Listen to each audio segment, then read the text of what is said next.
ამერიკის შეერთებული შტატების პრეზიდენტი ამბობს, რომ თეირანმა ვაშინგტონთან შეხვედრებით თავად მოითხოვა. მოლაპარაკებები კარგად მიმდინარეობს და შეთანხმების შანსებიც კარგია.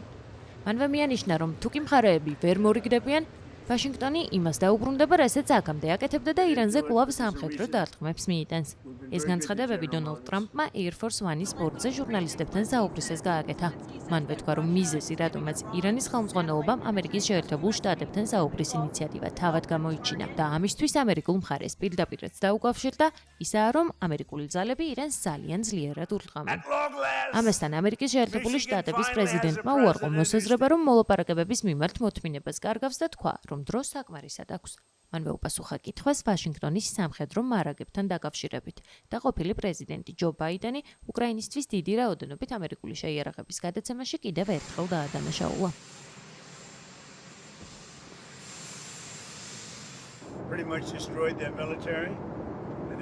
მათი სამხედრო ძალები პრაქტიკულად გავანადგურეთ. ახლა მათ შეხვედრა სურთ და ჩვენც ვხვდებით. ნახოთ რა მოხდება, შანსია რომ შეთანხმებას მივახციოთ.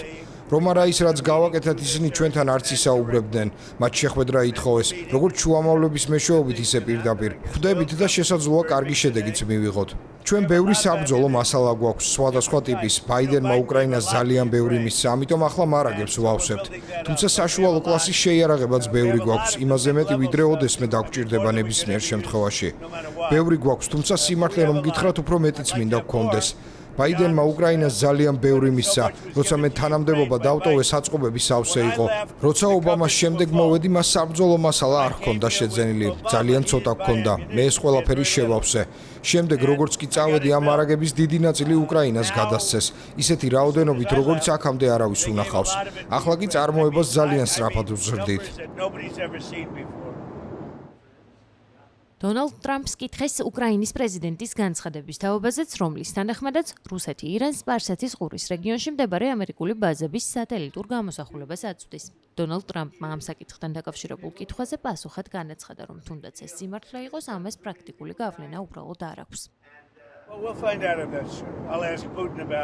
გავარკვევთ ეს სიმართლეა თუ არა, პუტინს ვკითხავ, გავიგებთ, თუმცა ამას დიდი გავლენა არ ჰქონია, რადგან ისინი გავანადგურეთ. ნახეთ, თუ ეს მართლაც ასეა, რუსეთმა ვენესუელასაც ბევრი აღჭურვილობა გადასცა. ვენესუელას სრულიად რუსული შეიარაღება ჰქონდა და როგორ დასრულდა ეს, არც ისე კარგად. ასე რომ შესაძლოა მართლაც აწვდიდნენ, მაგრამ თუ ასე ამან არ იმუშავა, რადგან მათ აღარ ყავთ არმია, საჰაერო ძალები, ფლოტი, აღარაფერი დარჩათ. ვოლოდიმირ ზელენსკიმ რუსეთი ირანისთვის ამერიკული ბაზების სატელიტური ფოტოების მიწოდებაში ვაშინგტონში დაგეგმილ ვიზიტამდე რამდენიმე დღით ადრე დაადანაშაულა.